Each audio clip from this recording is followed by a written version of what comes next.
Belief in failure is a way of poisoning the mind. When we store negative emotions, we affect our physiology, our thinking process, and our state. One of the greatest limitations for most people is their fear of failure. Dr. Robert Schuller, who teaches the concept of possibility thinking, asks a great question. What would you attempt to do if you knew you could not fail? Think about it. How would you answer that? If you really believed you could not fail, you might take a whole new set of actions and produce powerful, new, desirable results. Wouldn't you be better off trying them?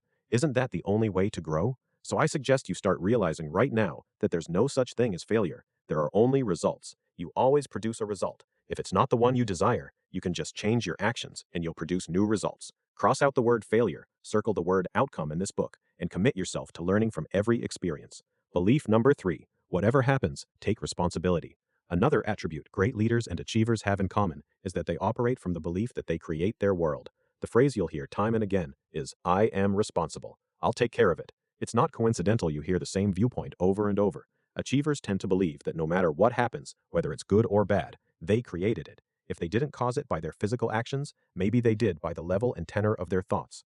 Now, I don't know if this is true. No scientist can prove that our thoughts create our reality. But it's a useful lie. It's an empowering belief. That's why I choose to believe in it. I believe that we generate our experiences in life, either by behavior or by thought, and that we can learn from all of them. If you don't believe that you're creating your world, whether it be your successes or your failures, then you're at the mercy of circumstances. Things just happen to you. You're an object, not a subject. Let me tell you, if I had that belief, I'd check out now and look for another culture, another world, another planet. Why be here if you're just the product of random outside forces? Taking responsibility is, in my opinion, one of the best measures of a person's power and maturity. It's also an example of beliefs supporting other beliefs, of the synergistic capabilities of a coherent system of beliefs. If you don't believe in failure, if you know you'll achieve your outcome, you have nothing to lose and everything to gain by taking responsibility. If you're in control, you'll succeed. John F. Kennedy had this belief system. Dan Rather once said Kennedy became a true leader during the Bay of Pigs incident, when he stood before the American people and said that the Bay of Pigs was an atrocity that should never have happened, and then he took full responsibility for it. When he did that, he was transformed from an able young politician to a real leader. Kennedy did what every great leader must. Those who take responsibility are in power. Those who avoid it are disempowered. The same principle of responsibility holds true on a personal level as well. Most of us have had the experience of trying to express a positive emotion to someone else. We try to tell someone we love them, or we understand a problem they're having, and instead of getting that positive message, they pick up a negative one instead. They get upset or hostile. Often our tendency is to get upset right back, to blame them, to hold them responsible for whatever ill will is generated. That's the easy way out, but not always the wisest. The fact is, your communication may have been the trigger. You can still produce the communication result you desire if you remember your outcome, that is, the behavior you want to create. It's up to you to change your behavior, your tone of voice, your facial expressions, and so on. We say that the meaning of communication is the response you get. By changing your actions, you can change your communication. By retaining responsibility, you retain the power to change the result you produce. Belief number 4. It's not necessary to understand everything to be able to use everything. Many successful people live by another useful belief. They don't believe they have to know everything about something in order to use it.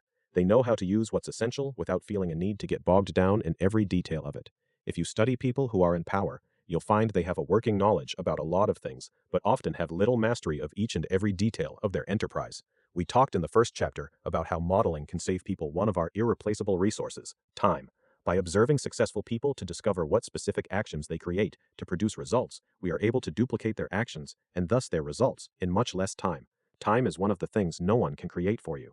But achievers invariably manage to be time misers. They exact the essence from a situation, take out what they need, and don't dwell on the rest. Of course, if they're intrigued by something, if they want to understand how a motor works or how a product is manufactured, they take the extra time to learn, but they're always aware of how much they need. They always know what's essential and what's not. I'll bet that if I asked you to explain how electricity works, you would come up with something between a blank and a sketchy answer, but you're still happy to flick the switch and turn on the lights. I doubt that many of you are sitting at home right now, reading this book by candlelight. Successful people are especially good at making distinctions between what is necessary for them to understand and what is not. In order to effectively use the information in this book, in order to effectively use all that you are in this life, you should discover that there's a balance between use and knowledge. You can spend all your time studying the roots, or you can learn to pick the fruit. Successful people aren't necessarily the ones with the most information, the most knowledge. There were probably plenty of scientists and engineers at Stanford and Caltech who knew more about computer circuitry than Steve Jobs or Steve Wozniak, but they were some of the most effective at using what they had. They were the ones who got results. Belief number 5. People are your greatest resource. Individuals of excellence, that is, people who produce outstanding results, almost universally have a tremendous sense of respect and appreciation for people.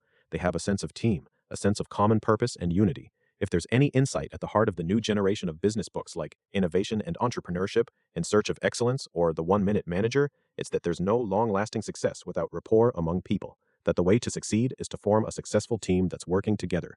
We've all seen reports on Japanese factories where workers and management eat in the same cafeteria and where both have input into evaluating performance. Their success reflects the wonders that can be achieved when we respect people rather than trying to manipulate them.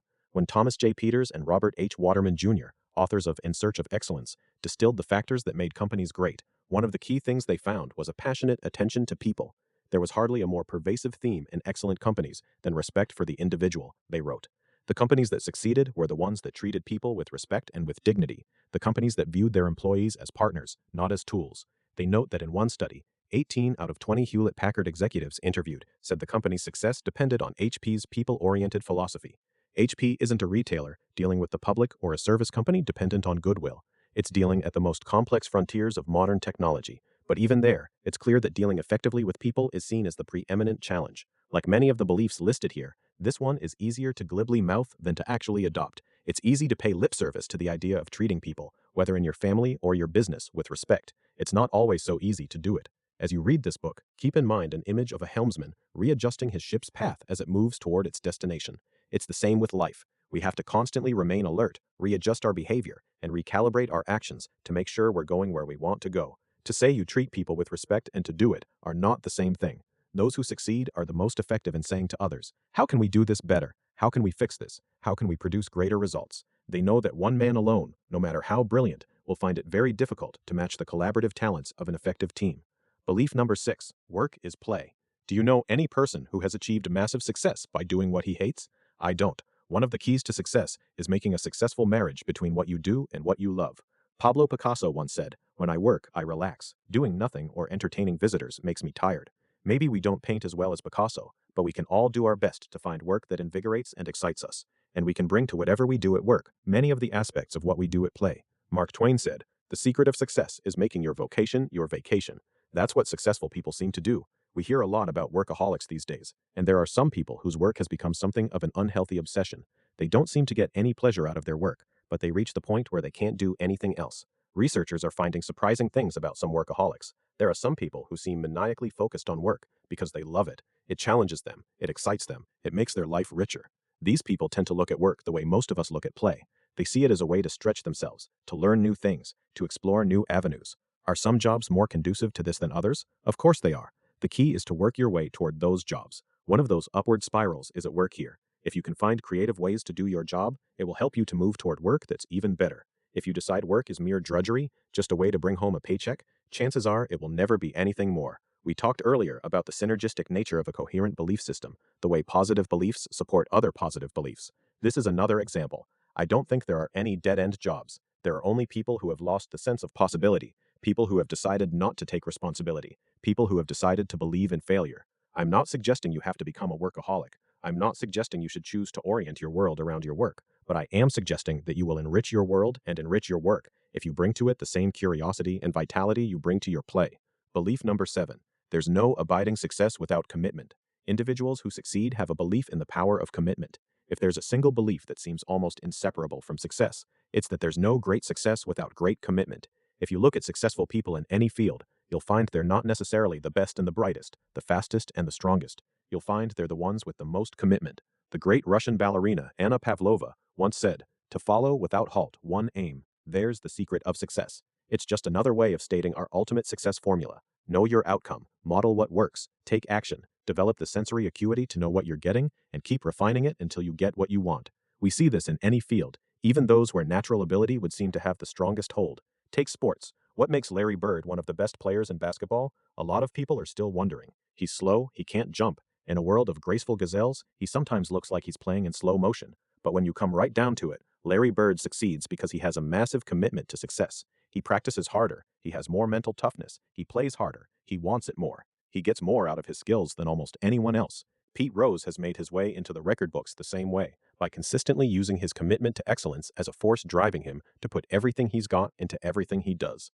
Tom Watson, the great golfer, was nothing special at Stanford. He was just another kid on the team, but his coach still marvels about Watson, saying, "I never saw anyone practice more." The difference in pure physical skills between athletes seldom tells you anything. It's the quality of commitment that separates good from great. Commitment is an important component of success in any field. Before he hit the big time, Dan Rather was a legend as the hardest working television newsman in Houston. They still talk about the time he did a spot, hanging onto a tree, as a hurricane roared toward the Texas coast. I heard someone talking about Michael Jackson the other day, saying that Jackson was an overnight wonder. Overnight wonder? Does Michael Jackson have great talent? Sure he does, and he's been working at it since he was 5 years old. He's been entertaining since then, practicing his singing, perfecting his dancing, writing his songs. Sure, he had some natural talent. He was also brought up in an environment that supported him. He developed belief systems that nurtured him. He had many successful models available to him. He had a family that guided him. Yet the bottom line was that he was willing to pay the price. I like to use the term WIT, whatever it takes. Successful people are willing to do whatever it takes to succeed. That, as much as anything else, is what separates them from the pack.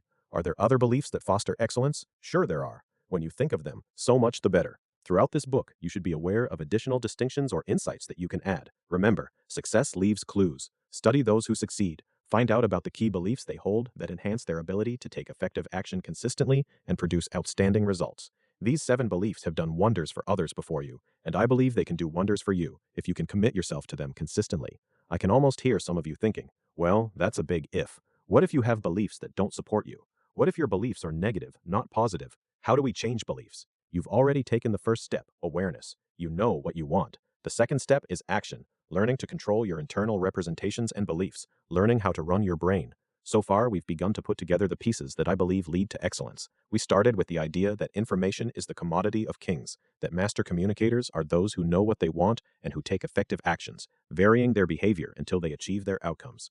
In Chapter 2, we learned that the pathway to excellence is through modeling. If you can find people who have created massive success, you can model the specific actions they consistently take that produce results, their beliefs, mental syntax, and physiology, so you can produce similar results in a shorter learning time. In Chapter 3, we talked about the power of state. We've seen how powerful, resourceful, and effective behavior can affect the neurophysiological state. In Chapter 4, we learned about the nature of belief, how empowering beliefs unlock the door to excellence. In this chapter, we've explored the 7 beliefs that are the cornerstone of excellence. Now I'm going to share with you powerful techniques that can help you to make use of what you've learned. It's time to learn.